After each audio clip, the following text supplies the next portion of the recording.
오늘 이 시간 이 사무엘상 3장 1절부터 3절 이 본문의 말씀을 가지고요, 등불을 지키는 자라는 제목으로 말씀을 전하려고 합니다.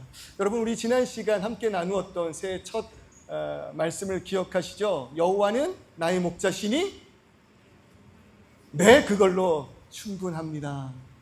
어떻게 그러한 한 주가 되셨는지 모르겠습니다. 개인적으로 저는 좀 고민이 많은 그런 한 주였어요.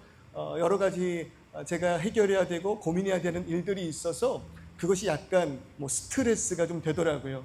삶의 스트레스야 누구나 있지 않겠습니까? 중요한 건 그것을 어떻게 해결할 수 있는지 그 방법이 좀 중요한 것 같아요. 그럴 때 저에게 하나님께서 허락하신 복이 있습니다. 얼마나 크신 복인지 집에 교회가 있어요. 집에 기도할 수 있는 장소가 있습니다. 하나님께서 저에게 허락하신 가장 큰 복 중에 하나인 것 같아요. 그래서 아내가 또 눈치껏 아이들과 함께 좀 시간을 보내며 집안이 좀 조용해졌을 때 제가 홀로 저희 교육관에 가서 기도를 했습니다. 오랜 시간 기도하는 게 아니에요. 잠시 기도하다가 또 눈을 뜨고 고민하다가 또 기도하다가 눈을 뜨고 고민하다가, 그럴 때 교육관에 오시면 앞에 쓰여져 있는 성경 말씀 문구가 있습니다. 뭐예요? 네. 말씀하시는 분은 수요예배 참석하시는 분들이에요. 더한 은혜가 하나님께 있기를, 우리 성도님들께 있기를. 여러분, 침노하십시오. 수요예배 자리가 그렇게 넓지 않습니다. 너무 배려하시는 것 같아요. 은혜를 여러분 양보하지 마십시오. 따라해볼까요? 은혜는 사모하는 것입니다. 나의 것 되기를 소원합니다. 네, 한 6, 7석 정도 남아있거든요. 이번 주 은혜의 주인공 여러분 되시기를 소원합니다. 아멘. 네, 마음껏 하세요. 여호와는 나의 목자시니 내게 부족함이 없으리로다. 그 말씀이 있어요. 그래서 그 말씀을 계속 쳐다보는 거예요. 계속 쳐다보는 거예요. 묵상하는 거예요. 그러다가 이런 마음이 들더라고요. 그래, 내가 양이 된다면 부족함이 없겠구나. 그가 나의 목자 되어 주신다고 이야기할 때 내가 그저 양이 되어보자. 양은 어떤 존재입니까? 앞에서 목자가 인도하는 곳으로 나아가는 존재입니다. 그가 멈추라면 멈추고 가라면 가고 이리로 오라면 오고 먹으라면 먹고 하지 말라면 하지 않는 존재가 양인 거예요. 그럴 때 우리에게 다가오신 여호와가 나의 목자 되어 주신다면 다시 한번 고백합시다. 양이 됩시다. 그냥 양이 되면 됩니다. 목자가 눈에 보이지 않으면 어찌할 바를 몰라 슬피 우는 그런 양이 된다면 우리의 인생에 부족함이 없을 줄 믿습니다. 중요한 거는요, 목자가 양을 떠나는 일이 없다는 거예요. 우리를 인도하시는 여호와께서 결코 나를 떠나시지 않는다는 거죠. 물론 있잖아요, 이 땅에서 내가 의지하는 것, 이 땅에서 내가 붙들고 있는 것들이 있어요. 이 땅에서도 나를 인도하는 것들이 있습니다. 그런데 그것들은요, 정작 내가 필요할 때 나와 함께 하지 않아요. 돈이 필요한 순간 뭐가 없어요? 돈이 없어요. 건강이 필요한 그 순간 뭐가 없어요? 건강이 없어요. 생명이 필요한 그 순간 생명이 없어요. 정작 이 땅에서 나를 붙들고 의지하는 것들은 필요한 순간에 없다 이것입니다. 그런 목자들을, 그런 인도자들을 성경은 두 글자로 이렇게 이야기합니다. 삭군이라고요. 삭군은 저의 유익을 위하여 우리와 함께하는 것이지 양을 위하여 생명을 바치는 자가 아니라고 이야기합니다. 그럴 때 요한복음에서 예수께서 스스로 자신을 이렇게 말씀하세요. 나는 선한 목자. 선한 목자다라는 것은요, 진정한 목자라는 뜻이에요. 나는 진짜 목자니 양들을 위하여 생명을 바치는 자임을 우리에게 말씀하셨다라는 겁니다. 여러분, 기억해 주십시오. 우리의 인생 가운데 어떻게 탄탄대로겠습니까? 쉬운 일 가득하겠습니까? 여러 생각과 꿈과 기대를 가지고, 계획을 가지고 2026년을 시작하였고 또 이 호주 땅에 오셨지만 아마 도착한 첫날부터 계획과 생각대로 되지 않은 것들을 만나실 거고요. 2026년 시작하는 그 순간부터 와, 이게 이렇게 된다고 당황스러운 일들이 많으실 거예요. 그때 기억하십시오. 어떤 순간에도 목자 되신 주님 나를 떠나지 않습니다. 양이 되십시오. 그러면 그가 인도하시는 길로 나아갈 수 있다는 겁니다. 문제는 다른 게 아니에요. 문제는 주님이 아니에요. 언제나 그를 떠나는 것은 우리라는 겁니다. 오늘 본문의 그 순간이 그렇다는 거예요. 사무엘상 3장 1절에 그 시대를요, 이렇게 정의하고 있습니다. 1장 1절의 말씀 보십시오. 여호와의 말씀이 희귀하여 이상이 흔히 보이지 않는 시대다. 그렇게 말하고 있다. 여호와의 말씀이 희귀하대요. 그래서 그의 이상이 흔히 보이지 않는데요. 그런데 보십시오. 다시 한번 고민해 보십시오. 하나님이 그들을 떠나셨을까요? 결코 아니라는 거예요. 그는 언제나 우리와 함께 하세요. 세상 끝날까지 너희와 함께 하시리라. 그건 언약이에요. 불가라는 것입니다. 그가 떠나시지 않았어요. 지금 우리가 묵상하고 있는 이 사무엘의 시대는요, 우리가 이전에 깊게 묵상하였던 사사기 그리고 그 룻기의 시대의 배경을 공유하고 있습니다. 사사기, 룻기, 사무엘 이 세 성경이 같은 배경, 같은 시대를 공유하고 있다고요. 그럴 때 그 시대의 상황, 그 시대의 배경 기억나십니까? 사사기의 그 시대의 백성들의 모습이 어떠하였습니까? 정의 보면 이렇다는 거예요. 여호와의 목전에서 악을 행하였던 시대. 그러니까 여호와의 목전이라는 건 그의 눈앞에서잖아요. 그가 바라보고 있어요. 그가 같이 계시다고요. 그러나 바라보고 계신 그 목전에서 악을 행하던 시대였으며 사사기의 결론은 이렇게 끝납니다. 자신의 옳은 소견대로 행하였던 그 시기, 자신의 소견에 옳은 대로 행하였던 시기가 바로 사사기, 룻기 그리고 사무엘의 시대라는 겁니다. 하나님이 계시지 않는 것 같이 사는 그러한 삶, 한마디로 하나님을 무시하는 무시의 시대였다는 거예요. 그럴 때 그의 말씀이 희귀하다라고 이야기합니다. 히브리어로 야카르라는 단어를 사용했는데요, 이 희귀하다라는 건 뜸하다, 드물다 그런 뜻이 아니라요, 가치 있는 것이 사라지고 있다라는 뜻이에요. 부족한 것이 아니에요. 가치 있는 것이 점점 사라지고 있다. 그게 희귀한 거예요. 야카르의 의미예요. 그러니 지금 1절의 표현을 하나님 편에서 다시 한번 정의해 본다면 이렇게 말해 볼 수 있겠습니다. 사람들은 여호와의 말씀을 더 이상 가치 있게 여기지 않으므로 그의 비전을 외면한 시대라고 말입니다. 오늘 이 시간 우리들의 삶의 모습은 어떠할까요? 오늘 이 시간 하나님의 말씀은 우리에게 어떤 무게로 다가오고 있습니까? 이 땅을 살아간 우리에게 가장 가치 있고 가장 귀한 것은 무엇입니까? 사사기 시대를 공유한다는 것은요, 이제 그들이 가나안 땅에 정착하여서 그 삶이 익숙해졌다는 뜻 아니겠습니까? 그러니까 더 이상 하늘에서 내리는 만나가 아닌 자신의 수고로 얻은 땅의 소산으로 살아가고 있다고요. 정착한 그 삶을 살아가면서 내일에 대한 불안이 없어요. 정착한 땅에서 안정을 누리며 이 땅에서 더 큰 미래를 꿈꾸고 있는 민족들이라는 거죠. 그러나 바로 그 익숙함, 그리고 그 땅의 평안이 주는 안전함에 속아서 이들은 정작 가장 중요한 것을 잊어가고 있습니다. 잃어버리고 있어요. 그것이 무엇입니까? 나를 이 자리까지 인도하며 멀리 계신 분이 아니라 가까이 와 인격적으로 만나주시기를 소원하였던 여호와를 이들이 잊어가고 있다는 겁니다. 오늘 이 시간 우리의 삶에도 이러한 정착이 주는 익숙함이 있죠. 안정이 주는 편안함이 있죠. 그러나 부탁드립니다. 정착이 주는 익숙함에 속지 마십시오. 안정이 주는 착각에 잠들어 있지 마십시오. 정작 그 모든 것의 주인이시며 우리를 입히시고 먹이시는 하나님을 잊을까 걱정해 보십시오. 한번 체크해 보시라는 거예요. 기도 제목 있으십니까? 오늘 이 시간 우리 성도님들에게 지금 당장 기도할 수밖에 없는 기도의 제목이 있으십니까? 네, 정말 그래요.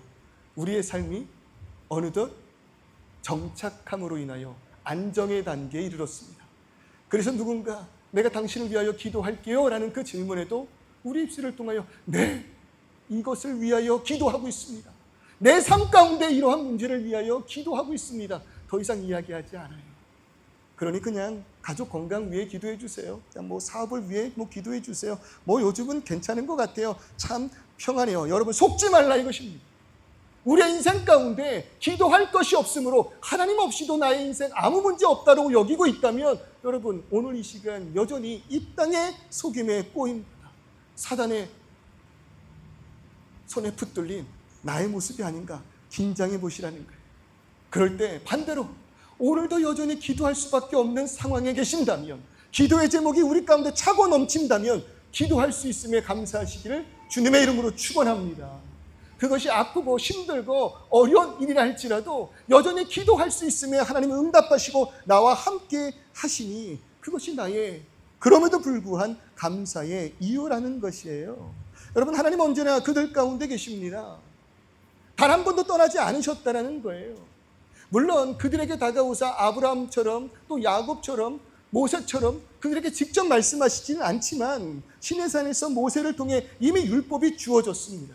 그러니 그들은 그 율법을 통해서 그 율법을 지키며 하나님을 누릴 수 있다는 거예요. 그뿐입니까? 그 율법을 지킬 수 있도록 가르치는 제사장이 그들 가운데 있었고 그의 임재를 상징하는 성소가 있었으며 또 제사를 집례하는 레위인들이 그들과 함께 하였다는 거예요. 그러나 이 사무엘 시대의 비극은 무엇입니까?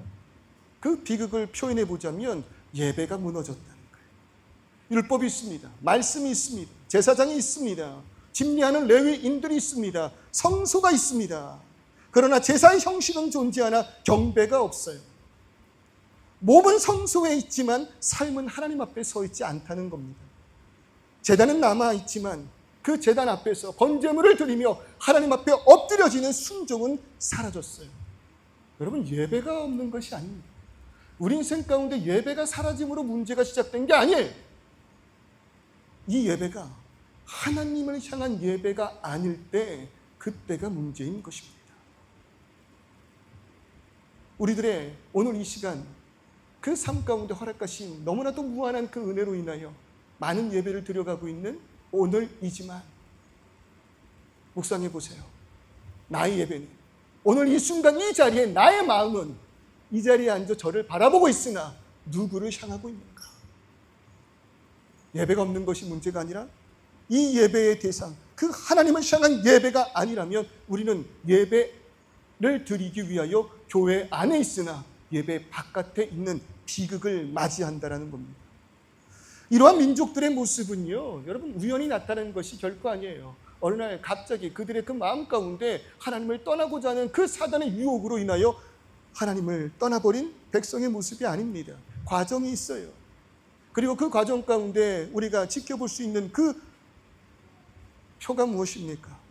하나님을 가장 경외하며 두려워해야 하는 자들의 영적인 부패가 그 민족 가운데 있었다라는 거예요. 2절의 말씀입니다. 엘리의 눈이 점점 어두워가서 잘 보지 못하였다. 엘리라는 것은 그 시대를 대표하는 제사장입니다. 그 모든 예배를 집례하고 제사를 집례하며 레위인들을 관리하고 민족의 말씀을 선포하는 자입니다. 그게 바로 엘리인 거예요. 그런데 그 엘리의 그 상태를 어떻게 표현하고 있어요? 눈이 점점 어두워가서 잘 보지 못한다 말합니다. 그러니까 성경에서 뭐 눈이 어두워가서 잘 보지 못한다, 물론 그 육신의 늙음을 은유적으로 표현하는 것이기도 하지만 이때 한번씩 말씀드리죠. 성경에서 어떠한 인물의, 주요 인물의 시력을 이야기하는 것은 그의 현재 신앙 상태를 대변한다고요. 이 알력을 통해서 그의 신앙 상태를 대변하고 있다고요. 이삭은 노년이 되어 눈이 어두워짐으로 하나님께서 택하신 야곱이 아닌 에서에게 복을 줍니다. 실수한 거죠. 복을 주려고 합니다. 이삭임에도 불구하고 노년의 그는 조금 총기가 부족한 모습이었던 것 같아요. 그러나 반대로 모세를 표현할 때 그는 늙었으나 눈의 총기는 사라지지 않았다라고 이야기하면서 마지막까지 하나님의 백성을 인도한 모세의 영적 권위를 설명하고 있다는 거예요. 그렇게 본다면 엘리는, 그 제사장은 지금 상황이, 그 상태가 좋지 않아요. 민족을 대표하여서 누구보다 예민하게 하나님의 말씀을 마주하며 바라보아야 할 그의 눈이 어둡대요. 그러니 보세요. 이 앞장의 이야기 어떤 내용들이 나와 있습니까? 장막에 사무엘의 어머니인 한나가 울부짖으며 기도하러 나왔을 때 그 한나에게 이 엘리가 뭐라고 이야기를 해요? 술 취하였으면 집에 가서 잠이나 자라고 말한 이가 엘리였다는 거죠. 상황을 묵상해 보면 그 시대가 이런 시대였던 것 같아요. 얼마나 많은 술 취한 이들이 이 장막에 들어와서 행패를 부리고 주정을 부리며 잠을 잤는지, 그것이 흔한 일은 또 아니었는가. 그러니 제사장이 기도하러 온 자에게 주정 부리지 말라, 그렇게 이야기한 것은 아니었을까. 대변해 보려면 그러겠지만 여러분, 그의 그 상태가 지금 온전치 않다라는 거죠. 그런 모습으로 아비가 서 있으니 엘리의 사역을 이어가야 할 그의 아들들 홈리와 비느하스의 모습은 어떠합니까?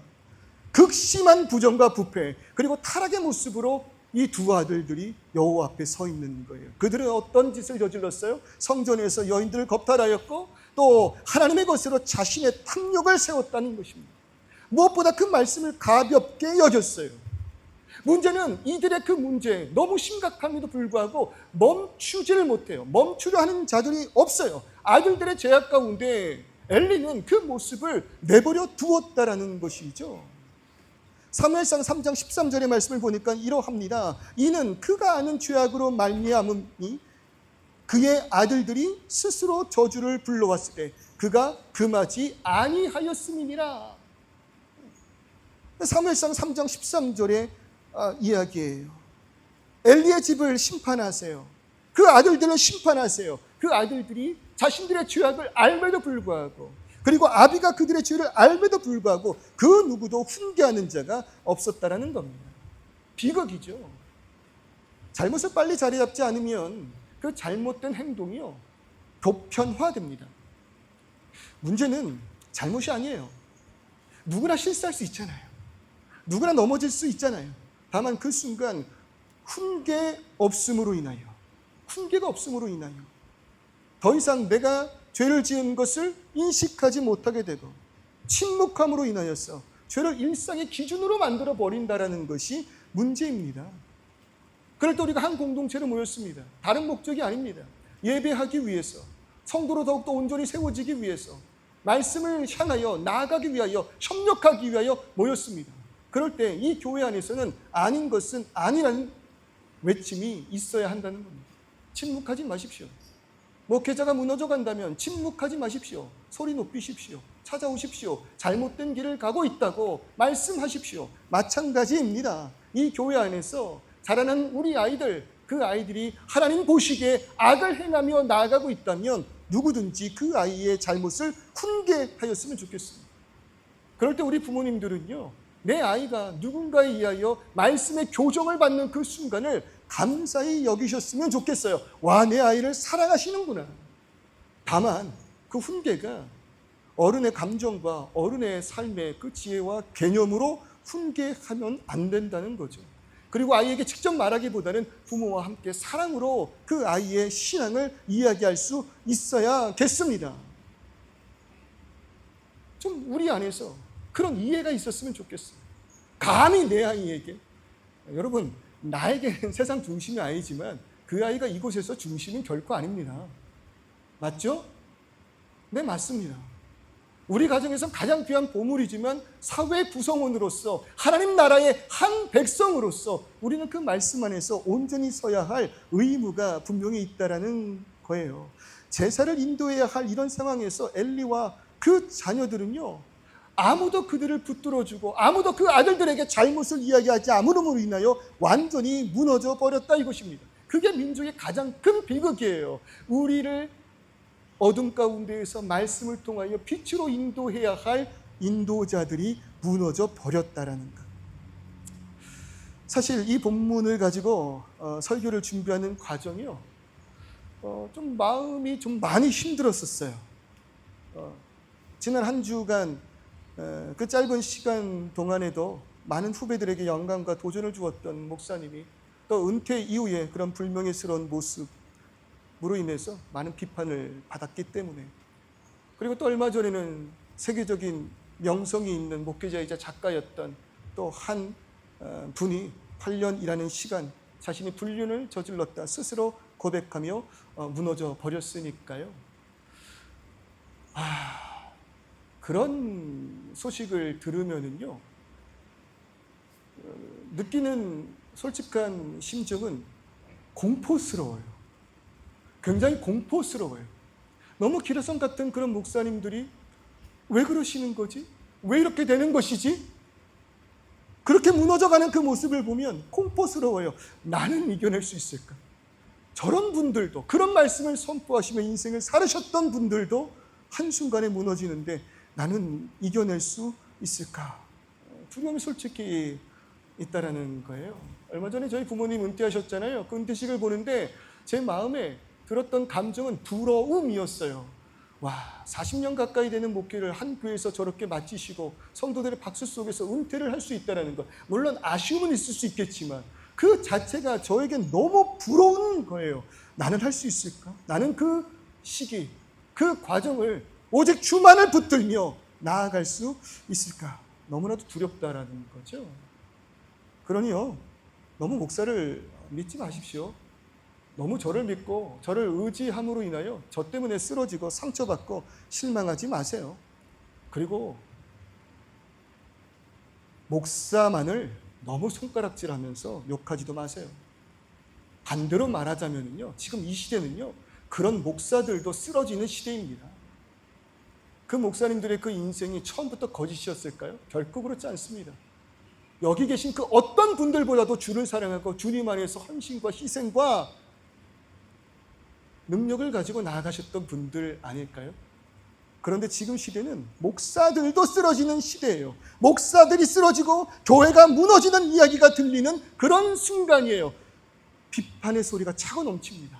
네, 여러분, 그럴 때 비판하십시오. 철저하게 비판하셔야 됩니다. 그리고 원망하십시오. 그래야만 합니다. 왜 그랬냐고, 왜 당신의 전한 메시지와 다른 삶을 그렇게 살았냐고. 내가 당신의 책을 읽으면서 얼마나 그 마음의 기쁨을 가지고 하나님의 열심을 향해 나아가려고 했는데 왜 그런 실수를 했느냐고, 왜 그렇게 무너져 버렸냐고 울부짖으며 원망하고 비판하십시오. 그러나 부탁드리는 것은 조롱하지는 말라는 거예요. 그럴 줄 알았다고 조롱하지는 마십시오. 우리의 교회를요, 너무 희롱하지는 마세요. 이 조롱과 희롱 속에는 어떤 마음이 교묘에 숨겨져 있냐면 나의 죄를 감추는 교묘함이 있다는 겁니다. 심리적으로 그래요. 타인의 무너짐을 비웃는 동안 우리는요, 스스로를 심판대에서 잠시 내려놓는다고요. 남의 실패를 크게 말하는 분들일수록 내 안의 부정은 작아진 것처럼 느끼고 있는 거예요. 그럴 줄 알았어. 그렇지. 나만 실수하고 있는 거 아니지. 나만 잘못된 거 아니지. 다 무너지고 다 그러는 거지. 그러니까 나도 뭐 이러지. 나가 뭐 어쩌라고. 그런 심정으로 조롱하지 마시라는 거예요. 희롱하지 마십시오. 아프잖아요. 너무 아픈 일들이잖아요.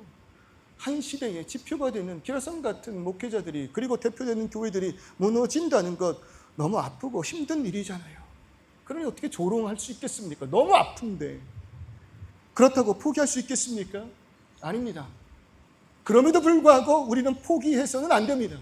교회가 이 땅 가운데 오히려 더 악한 모습으로 서 있다고 그럼 교회가 없어져야 하는 것입니까? 아닙니다. 결코 그렇지 않다라는 거예요. 계시록 3장 14절의 그 말씀을 한번 보십시오. 우리에게 하시는 그 말씀이 뭐예요? 라오디게아 교회의 사자들에게 편지하노라. 예수께서 그 교회를 향하여 외치십니다. 뭐라고요? 내가 너희들의 그 행위를 다 알고 계신대요.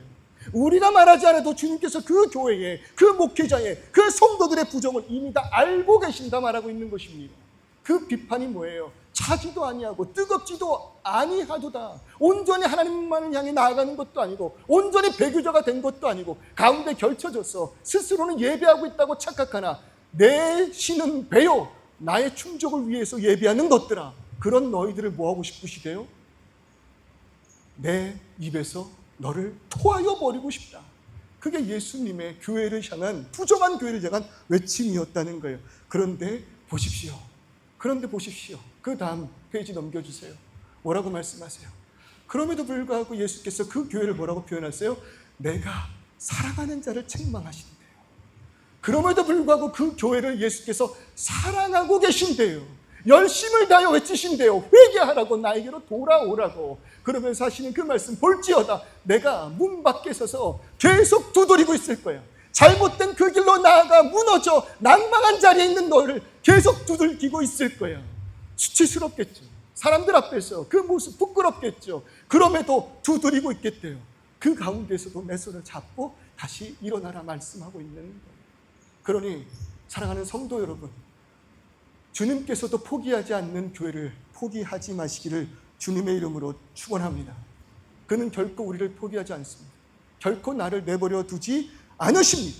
그러한 시대라 할지라도 하나님의 말씀의 가치를 느끼지 못하여 그의 이상이 가치 없는 것처럼 살아가고 있는 그 시대라 할지라도 그 순간이랄지라도 하나님은 그 민족을, 우리를 포기하지 않으셨다는 거예요. 3장 1절을 보니까 바로 그러한 시대 가운데 하나님께서 민족을 위하여 예비하신 이가 있습니다.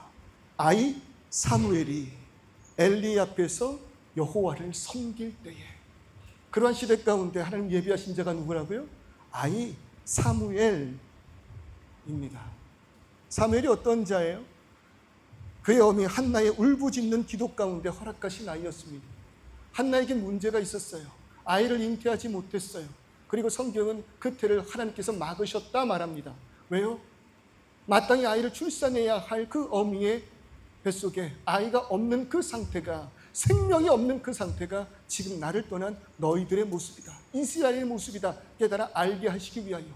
그러나 그 가운데 한나가 하나님의 마음을 공감함으로 인하여 울부짖는 바로 그때에, 한나의 울부짖음 속에는 자신의 비련한 처지도 포함되어 있었지만 더 나아가서 아무도 자신을 향해 구원을 울부짖지 않는 하나님의 마음이 대변되는 순간이었다는 거예요.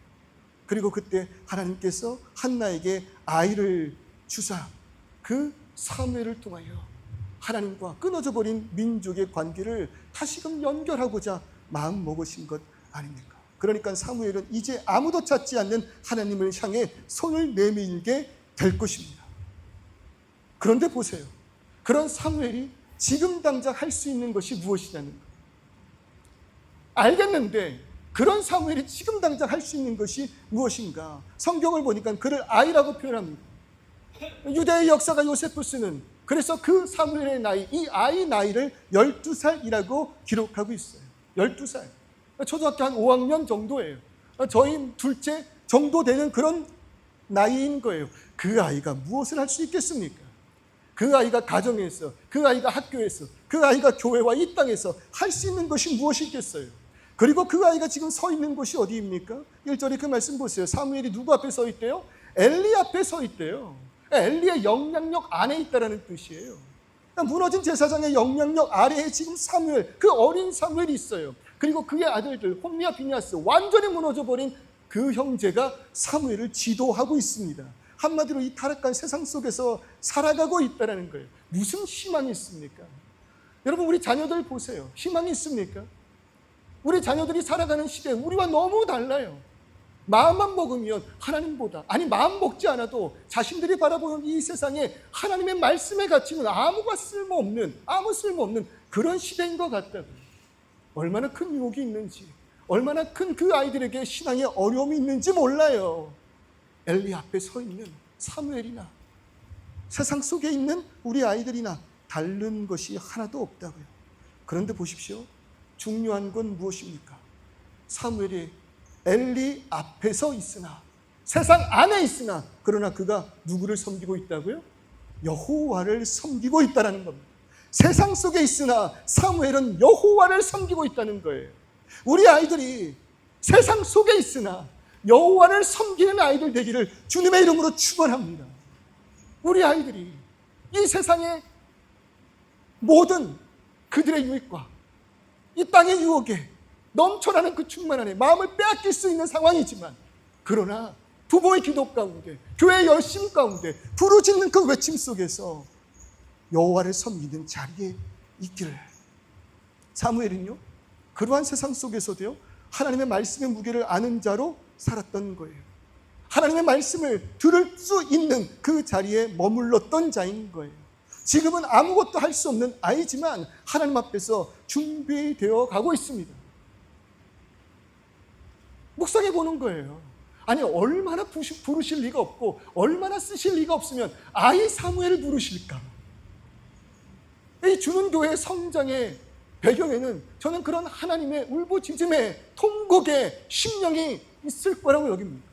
얼마나 이 땅을 사랑하신다면 아무 능력도 없고 부족한 저를 통해서, 우리를 통해서 이 작고 연약한 교회를 세우셔서 이 땅에 복음을 선포하게 하실까? 여러분, 아이지만 하나님의 붙들림 바 되었을 때 하나님의 도구가 되었듯이 오늘 부족한 우리지만 하나님께 붙들림 바 되었을 때 하나님의 귀한 도구가 될 줄을 믿습니다. 세상 안에서 아무것도 하지 못하는 연약한 사무엘이지만 그 그 사무엘을 통하여 하나님은 구원의 역사를 이어가신다는 거예요. 언약의 빛이 여전히 성소 안에 남아 있습니다. 3절의 말씀입니다. 하나님의 등불은 아직 꺼지지 않았다고 말입니다. 이 등불은 성소 안에 있는 금촛대입니다. 우리가 메노라라고 부르는 금촛대예요. 성막을 들어오면 제일 먼저 번제단이 있습니다. 그리고 그 번제단을 넘으면 물두멍이 있고요. 그 물두멍을 넘으면 성소가 있습니다. 그리고 그 성소는 언약궤가 있는 지성소와 성소로 구분이 되죠. 성소를 들어가면 왼편에는 금촛대가 있고 오른편에는 진설병, 떡상이 있습니다. 그리고 성소와 지성소를 구분하는 회막 앞에는 샹노가 있죠. 여기서 말하는 등불이라는 것은 바로 그 메노라, 그 금촛대를 이야기하고 있는 거예요. 어두운 그 성막에서 유일한 빛입니다. 그리고 그 빛이 그 모든 어둠을 물리치고 있습니다. 하나님의 임재와 영원히 함께 하신다라는 언약의 상징이 금촛대, 메노라의 불빛인 거예요. 그렇기 때문에 그 불빛은, 그 촛대는 소중히 관리되어야만 합니다. 아무 불로나 불을 붙일 수 있는 게 아니에요.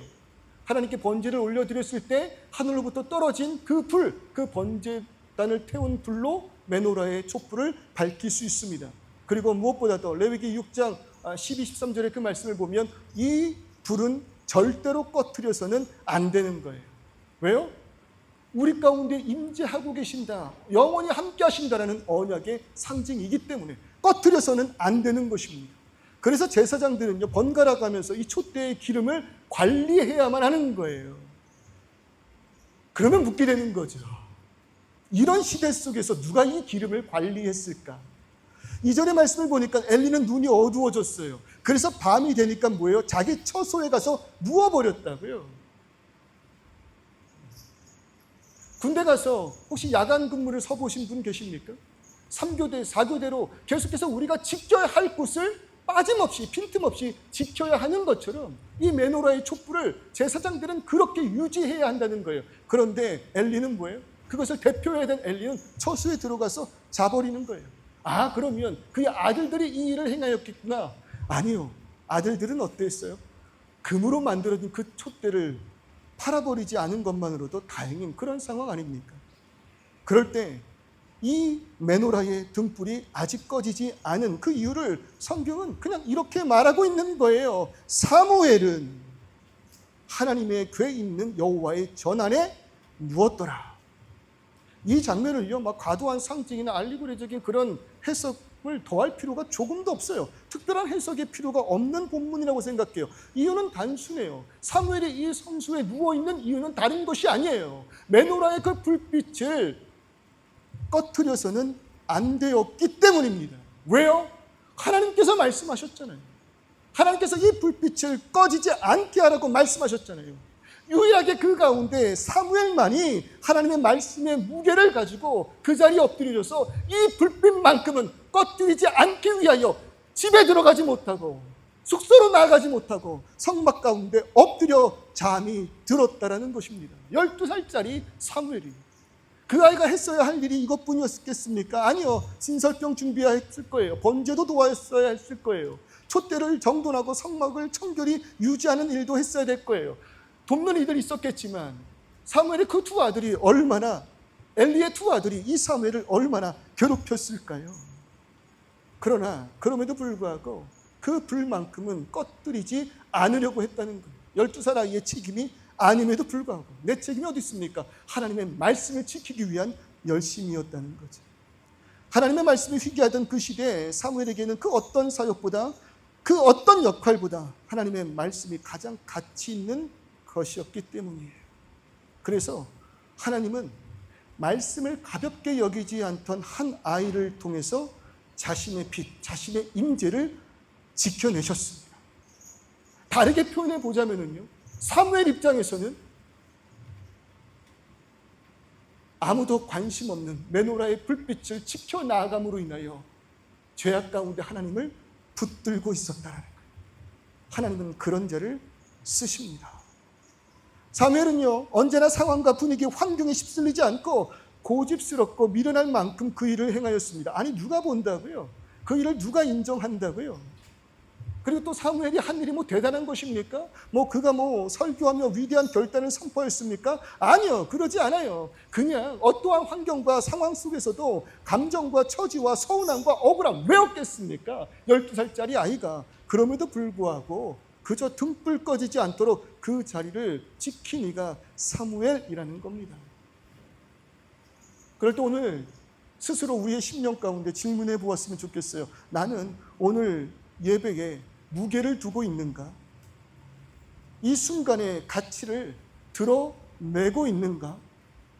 상황이 좀 힘들면, 감정이 좀 상하면 예배의 자세와 표정이 달라지는 우리예요.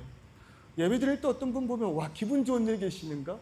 평상시는 아닌데 막 그날은 할렐루야 외치면서 너무 막 충만해요. 근데 어느 날은 똥하고 찬송도 안 하시고 가만히 계세요. 왜? 우리의 상황과 환경과 나의 감정의 그 상태에 따라서 예배는 변할 수 있는 것이기 때문이에요. 그런데 그런 것이 예배입니까? 아니라는 거죠. 아니라는 거죠. 그 한 번의 예배를 위해서 우리는 마음과 정성과 뜻을 다하여 우리의 삶의 시간과 그 정성을 쏟아붓고 있는가? 불려지는 그 찬송에 우리의 심령이 울리듯 찬양하고 있는가? 기도에 최선을 다하고 있는가? 그 말을 하는 너는 성도들을 향한 그 설교를 위하여 목숨을 바쳐 준비하고 있는가? 우리에게 질문해야 한다라는 겁니다. 그럴 때 하나님께서는요, 우리에게 많은 것을 그렇게 요구하시는 분이 아니에요. 뭐 이것도 해라, 뭐 저것도 해라. 지금 그렇게 말씀하고 계시는 거 아니잖아요. 단 하나만을 우리에게 묻고 계십니다. 너는 그 등불을 지킬 수 있겠느냐? 아무도 네 옆에 없고 아무도 너를 알아주지 않고 그걸 지켜야 되는 그 일 때문에 내 일만 더 과중되고 있는 이런 상황 가운데서라도 그래도 매너라, 내가 너희와 함께함에 그 증거가 될 이 등불을 지켜 나아갈 수 있겠느냐? 가정에서, 예배의 자리에서, 신앙이 무너지는 분위기 가운데에서도 자리를 떠나지 않는 그 한 사람이 될 수 있겠느냐? 모두가 등을 돌리고 아무도 바라보고 있지 않을 때, 그럼에도 그 불이 꺼지지 않도록 묵묵히 서 있을 수 있겠는가? 있겠는가?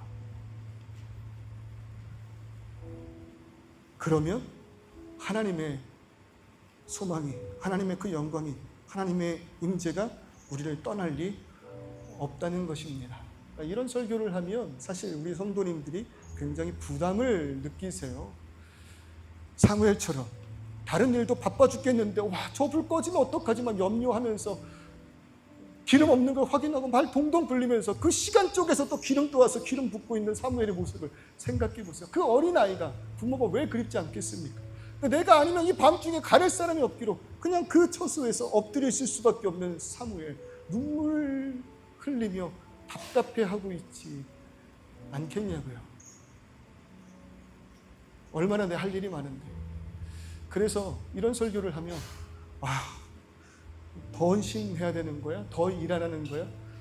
그리고 지금 서리 집사 또 협력사역자 교육을 하고 있지 않습니까? 그분들의 마음에 더 부담이 생겨날지도 모르겠어요. 아니 목사님 교회 처음 왔더니 아무 부담 갖지 말고 예배만 드리고 쉬라고 말씀하셨잖아요. 왜 이제 와서 말이 달라지십니까? 아니요, 쉬세요. 그런 분들은 충분히 쉬셔도 돼요. 다른 이들이 이 불을 지키고 있을 거예요.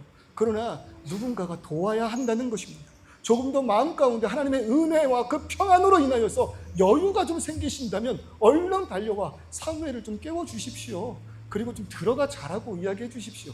내가 담당하고 있을 테니까. 그리고 다른 이들도 너와 함께 있으니 혼자 외로워하지 말라는 그 말 한마디에 묵묵히 등불을 지키고 있었던 한 사람의 영혼이 회복되지 않을까요? 부담이 되죠. 그러나 생각해 보면은요, 우리는 언제나 늘 누군가의 피하고 싶은 그 부담을 순종한 대가로 인하여 복음을 들을 수 있었던 것입니다. 아멘. 얼마나 피하고 싶었을까요? 그 선교사님들이 얼마나 피하고 싶었을까요? 그 목회자들이, 그 성도들이. 저는 이 땅 가운데 오면서 내 주님 예비한 사람들이 있다고요? 아유 좋아요, 가겠습니다. 이 자리에 온 그 모든 순간이 뭐 하하호호였겠습니까? 아니요, 뼈를 깎는 고통과 아픔이 저에게도 있지 않았겠습니까? 그러나 순종해야 되니까요. 그러나 그 자리 이 순간을 통하여 누구 한 사람이라도 회복할 수 있다면 세워진 명분이 있다고 고백하며 세워진 교회가 주는 교회 아니겠습니까? 쉬십시오. 그 마음의 연약함과 아픔이 있다면 예배 가운데 오늘 후에 주시는 하나님의 풍성한 은혜가 가득하기를 소원합니다. 그러나 그 은혜 가운데 이제 좀 여유가 생겨진다면 혼자 그 불을 지키고 있는 자들에게 다가가 손을 잡아줘 보세요. 어깨동무 해주세요. 그것이 곧 구원입니다. 그럴 때 이러한 고백을 하였으면 좋겠습니다. 주님, 내가 그 한 사람 되게 하소서. 따라해 볼까요? 주님, 내가 그 한 사람 되게 하여 주옵소서. 그 고백을 듣고 인도하심에 그 한 사람 된 우리를 통하여, 나를 통하여 가정을 회복시켜 주실 줄 믿습니다. 기도하는 부모가 있다면 걱정하지 마십시오. 우리 자녀들 절대 무너지지 않습니다.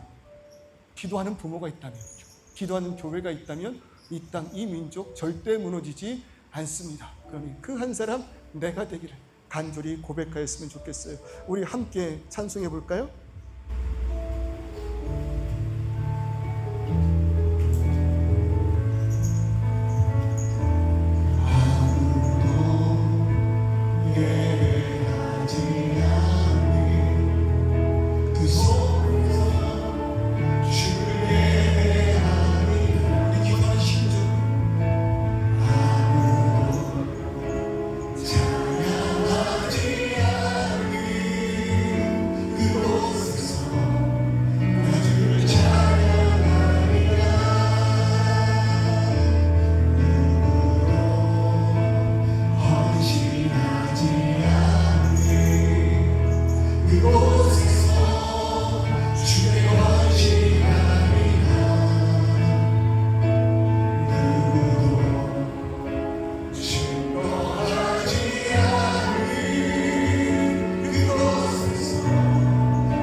말씀의 가치를 주십시오.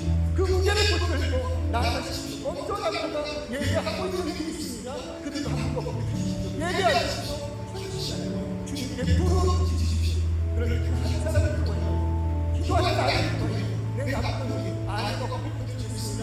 가정을 살아갈 것입니다. 자녀가 붙들 것입니다. 교회가 일어나서 부르짖는 현실이 나오네. 기도가 붙들면 통하여 그럼에도 불구하고 이 땅에 참 소망이 베푸십니다. 우리 같이 기도할 때 목소리 내세요. 마음을 열고 부르짖으며 기도하세요. 주님 나를 사용하여 주시옵소서. 우리 주님 앞에 주시는 공로로 기도하겠습니다. 주여 아버지 하나님, 이 시간 아버지 하나님 부르짖는 나를 붙들어 주시옵소서. 부르짖는 우리들의 신령을 주님과 만들어 주시옵소서. 깨어나게 하시고 그 성공감도 부르짖게 하시고 주님의 인재를 찾아요. 그 불이 꺼지지 않도록 말씀이 떨어지지 않도록 내가 하나님의 그 말씀의 가치를 지켜나간다고 우리들의 삶이 무엇이 가장 중요한 것인가를 알게 되고 준비하여 주옵소서. 말씀 안에 평안을 누리게 하시고 말씀 안에서 기쁨을 누리게 하시고 말씀 없이 할 수 없어서 사람을 실천할 수 있는 내가 되게 하시고 이 교회 되게 하여 주시옵소서. 그런데 여전히 공격하고 계신 이 임해를 통하여 우리 영혼 회복에 놀라운 역사가 일어나게 주시고 사회를 통하여 민족을 다시 주시고 나아가게 되는 것이 하나님 그러한 영혼이 우리 가운데 이르게 소원하고 주님이 찬양교회 너녁한 교회를 통하여 세우셨다면 너녁한 교회를 통하여 교회를 하셨다면 주님이 교회가 주님 가운데 그 특불을 지키는 교회를 위하여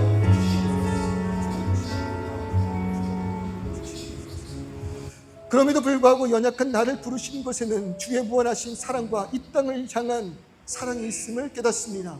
그러니 주님요 깨어나게 하시고 주께 나아가 내가 서 있어야 할 곳에 있게 하여 주시옵소서.